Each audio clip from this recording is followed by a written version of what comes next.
Fighter 6. Street Fighter 6. The game's been out for like a few months at this point, and oh boy, it's been just an amazing time.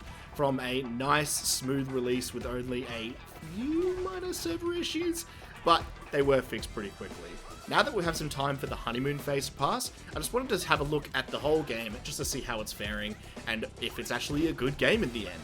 Starting with the content. Street Fighter 6 has a lot of content on release. Seriously, it's probably the most jam-packed fighting game I've seen in a long time. When starting off, you can create your own monstrosity in this really well done character creator. It gives you a sense of the old like Soul Calibur creations that you used to make back in the day. Not as good, but just on that same level of stupidity. When opening Street Fighter 6, you actually get to pick from 3 different modes: World Tour, Battle Hub, and Fighting Grounds. Now, I want to go in depth with all 3 of these options, so I'm going to leave World Tour just alone at the moment because it's probably the biggest of the bunch. Battle Hub is essentially like a virtual lobby, similar to like those Guilty Gear lobbies that you used to get, except in this time you run around as your own created avatar, and you can sit down at cabinets, run tournament matches, run online matches, and you can even run like a little party mode over in the corner called Extreme Battle, where you can add different modifiers to the game, such as buffs, debuffs, even a tug-of-war mode with your health bar. And is that a bull? Another thing you can do in the Battle Hub is you can even fight other Sins Against God in avatar battles. But just be careful, because your character does scale on the level which is taken from World Tour mode. So you can run into situations where someone is level 1 billion and you're level 2, and then you get one shot, and it's just not a good time. And if you're an old head and just think that all these new Street Fighter games are just not good, then you can move over to the cabinets in the corner where you can play old Capcom titles. Straight up, they're just old Capcom titles you can play. You can play Alpha 2, Alpha 3, you can even play old Final Fight games as well. These cabinets do rotate as well, so you're going to be getting different games coming in over and over again. So it's a good idea to just have a look, see what's there, and hey, you can play some old classics that you never even touched before. Now moving over to Fighting Grounds. It is a pretty similar experience to Battle Hub, except it does cut out the whole weird metaverse type virtual lobby thing, and instead you can just search for matches right away. This is my preferred method, because personally, I just want to jump in and play, which this mode provides. And if you're wanting to learn how to play any characters, we also have a training mode section where you can just learn the whole game plan of each character, learn all their combos, or even just be a massive nerd and just jump into the lab. That's me. I'm the nerd. Yeah. And speaking of characters, on release we had 18 characters, which is a huge improvement. And at the time of recording, we have 2 DLC characters that are out as well. So we have plenty of stuff to play around with. So I just want to go through and take a look at who we currently have to pick from.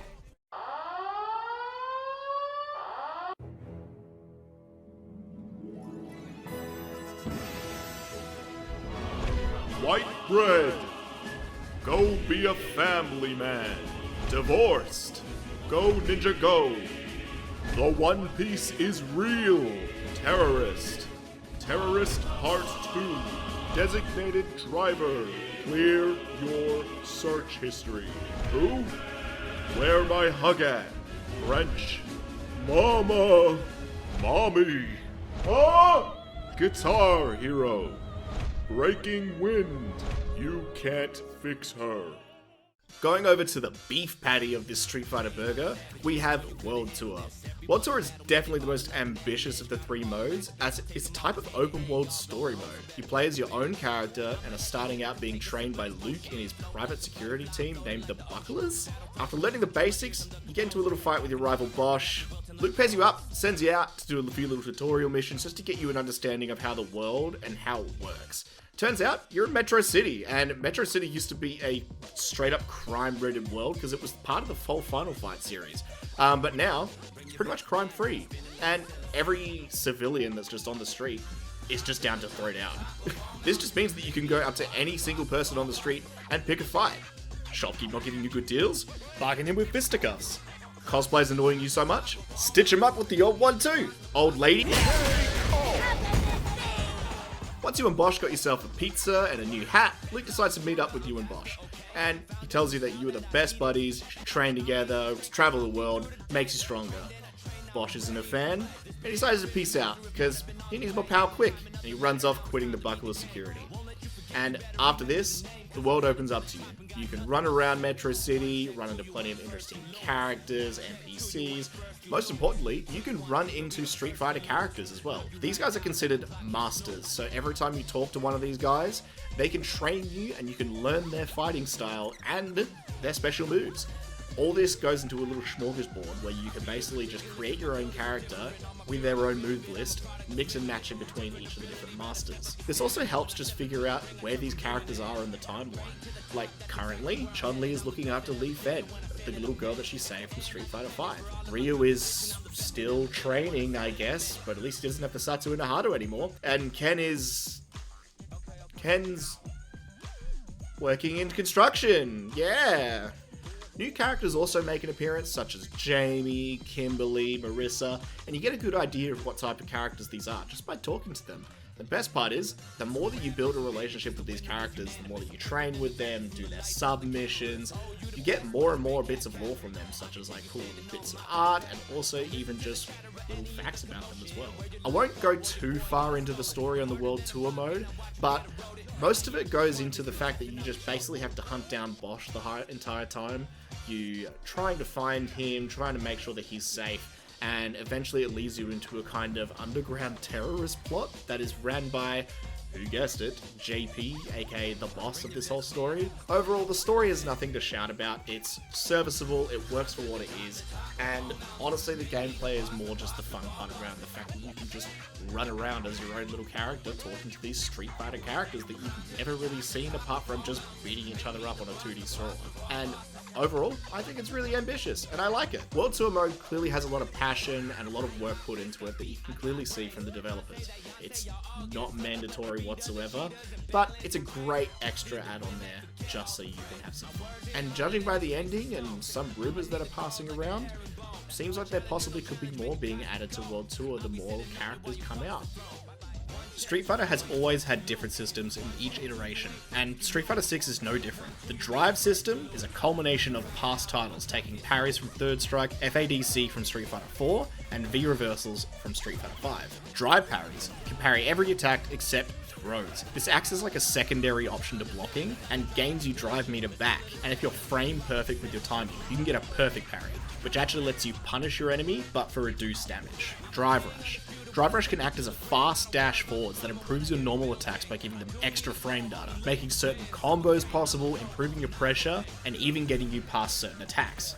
You can Drive Rush in neutral, or you can cancel it from a normal attack for extra meter. This will help you extend your combos, creating some absolutely nuts things.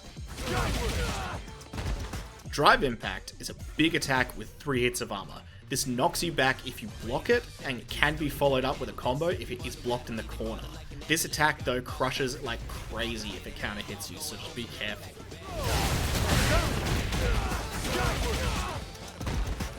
Drive Impact can also be countered with another Drive Impact, so it's essentially a big "we going in" type of button. So if you ever see it, make sure to know that you can parry it, you can counter with your own DI, or you can super it.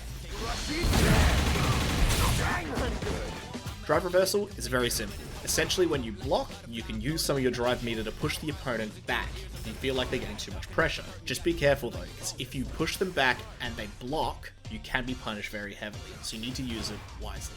This system heavily encourages you to be aggressive and be on the offense, but still offers plenty of defensive options. It's a great culmination of the best defense is the best offense, as you get access to your entire drive meter from the beginning of the match, while your super meter is what you gain over time.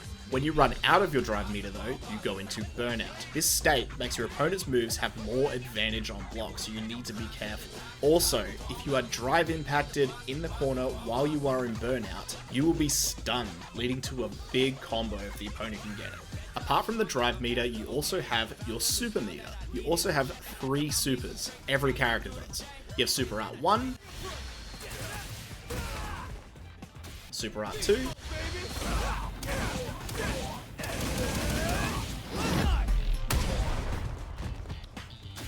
and Super Art 3.